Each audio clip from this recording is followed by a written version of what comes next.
you ever served in a church where leadership felt just a little bit off? Maybe you felt unheard or overworked, or it was like you were walking on eggshells around certain leaders. That's a big red flag, and bad leadership doesn't just hurt staff, it damages the entire church. If your church struggles with micromanagement or blame shifting or favoritism, it might be time for a serious culture check. And that's what we're going to talk about here today on the Healthy Church Staff Podcast.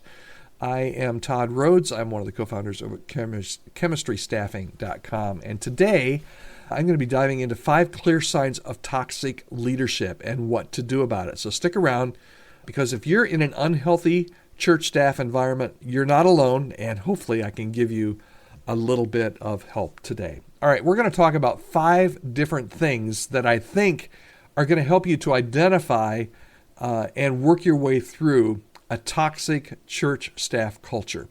Okay, so first, look out for micromanagement. Is everything micromanaged? A healthy church empowers its staff and volunteers. But if you're in a toxic culture, what you're going to find is every decision is controlled. And if a pastor or a leader can't let go, if they can't delegate, if they absolutely insist on approving every single thing, collaboration, creativity, they're going to die. Staff end up feeling like robots and like they're just executing orders. If you find yourself in a toxic culture like this, you have to find a way to trust your team. If you're a leader that constantly, you're not open-handed, you're closed-handed, you don't want to give up any control, you've got to start delegating tasks. You've got to start letting people lead in their areas of gifting. If not, you very well could be a part of a very toxic culture. Number 2, things to look out for. Do you see a lot of blame game stuff going on? Is it the norm, blaming people? In a toxic church culture, when something goes wrong, leaders don't take responsibility. What they do, though, is they do point fingers at other staff. They point fingers at volunteers. They talk behind people's back. They might even blame the church or the congregation. And instead of teamwork, people live in fear of making mistakes. And maybe you've served on a staff where you really fear, if I make a mistake, I'm out the door. Maybe you're on a staff like that right now. If your church leaders throw others under the bus, it's a sign of really unhealthy leadership. Here's the third thing. Have you spotted a culture of distrust? Do you feel like you got to watch your back? Is there gossip going on? Is there secrecy? Do you perceive just a lack of transparency among leaders? Because here's what happens. Toxic churches and toxic church staffs create an environment where staff and volunteers don't trust each other. They don't trust leadership, and leadership doesn't trust them. And it creates fear and division rather than unity. There's no honesty. There's no open conversations or communication, and there's no trust. Okay, number 4. Is there favoritism? If there's favoritism, if you look around and favoritism is everywhere, you're probably a part of a toxic culture. You ever notice that some people always get the best opportunities, even if others work just as hard? I can tell you, in an unhealthy church, promotions and praise and resources aren't based on merit, they're based on relationships. And favoritism creates division and discouragement. And if people feel undervalued and overlooked, they're going to disengage, or most likely they're going to leave. Maybe you're in a staff right now where you feel undervalued and overlooked. Maybe there are other people on staff that are just not really great staff members. Maybe they're not the most talented. Maybe they just have a horrible attitude, but they have favor. And they're getting the promotions and they're getting the seats at the table. That could be something that you're probably starting to disengage, and you may very well leave. It's being part of a toxic culture. That's one of the ways to identify it. And then number 5 is, are you in a place where employees are treated like numbers? If so, you're probably a part of a toxic church culture. Okay? So does your church leadership only care about attendance and tithing numbers? We call them butts and bucks. Do they only care about productivity, but ignore the health of the people that are actually doing the work? Because here's the truth. When church leaders see staff and volunteers as tools rather than people with needs, burnout's inevitable. And a church that values its people is going to invest in their well-being.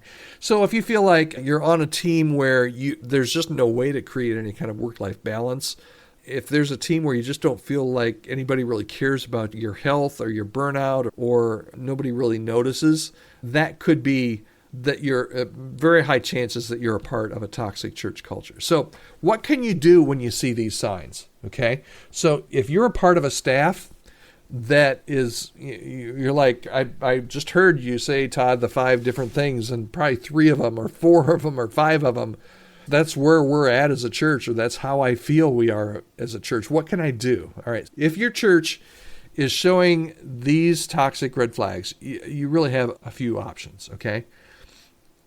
And these might not all be the best options, right? But these are the options you've got. You can, first of all, you can address it with your leadership and start the conversations. And I realize that is that always the best option? Can you go to a leader that is toxic and say, I feel like you're toxic? You probably wouldn't want to use those words. Some leaders, even if they are abusive or toxic, are open to conversations. Other leaders, I would not recommend this option because it's not going to do you any good. It's just going to put a mark right on your forehead, okay? So the first option is you can address it with your leadership. The second is you can take steps, whatever steps you can, to protect your mental health, right? You can set boundaries to prevent burnout. You can say, I'm gonna only work between these hours. I'm only gonna do this. Just know you can do that, and that's gonna help you personally to work through this toxic culture. It's gonna put a little bit of space there. But ultimately, it's probably gonna come back to hurt you as well. You might be doing better personally, but if you start to disengage, if you start to move back a little bit to try and gain that work-life balance in a culture that doesn't value work-life balance, it's probably not going to go well for you in the long term, okay? So another option is consider your next move. If you find that leadership won't change, if they're not open to conversations, if there's not a way that you can actively speak into that culture, it may be time to find a healthier church culture. Because here's the truth, and this is what I tell people when I talk to them that are looking, should I stay, should I go? This is my situation, this is the kind of church I'm in. No one should serve an environment of fear or distrust or manipulation, okay? Nobody should. Can you? Yes. Yes, you can. You absolutely can. Thousands of church staff people across the country are currently in a position, maybe you are right now, where it's a toxic culture and they've been in it and they're in it and it's been a while, okay? Can you continue to serve there? Can you continue to be on staff? Can you continue even to grab a paycheck there? Absolutely. What I'm going to tell you is you can't do that for long, okay? I don't know what it is for you. I don't know if it's a month from now. I don't know if it's 3 months from now, if it's 6 months or a year. But you cannot, for a prolonged period of time, be in a toxic culture because it will decimate you. It will drive you to burnout. It'll cause you to disengage. In many cases, it can ruin your faith. It can ruin your family. So can you do this short term? Yeah, you can do it short term. Can you do it long term? You probably can, but it will ruin you. God designed the church to be a place of grace and not control. And if you find that you're in a place of control, you've got to find a way out. You've either got to change where you are or you've got to find a better place, a place where God has called you to serve that's healthy. And I hope that's one of the reasons why you're listening to this podcast, and hopefully why you're a regular listener to this Healthy Church Staff podcast, because we want to talk about things like this. We want to talk about, okay, when should I consider staying? When should I consider leaving? What are some of the factors? I am convinced that there are people watching and listening to this right now that, as I spell these things out, they're like, man, Todd, you hit it right on the head, and I thought I was the only person in the world that was going through this. let me tell you, you are not the only person in the world that's going through this. And a matter of fact, most church staff people have been in this boat where they've been a part of an unhealthy church staff culture or even a toxic culture at one point or another in their ministry. So we are here to help you, and you're going to find some guidance here on the Healthy Church Staff podcast. Also at Chemistry Staffing, we're all about trying to help people like you find healthy long-term fits. And when we talk about healthy long-term fits, we're talking about finding a place where you can stay 5 years or more in a really healthy place, at a really healthy church, and make some great ministry happen. If there's any way that I can help you, if there's any way that I can help your church find healthy church staff people for your staff, I would love to hear from you. You can always reach me, podcast@chemistrystaffing.com, and I would love to hear from you. And I thank you so much. It means so much to me that you not only came and listened and watched, however you're consuming this today. It means so much that you're here, but it means so much that you stayed here to the very end. So I'd love to hear from you, podcast@chemistrystaffing.com, and I would love to see you and hear you again tomorrow.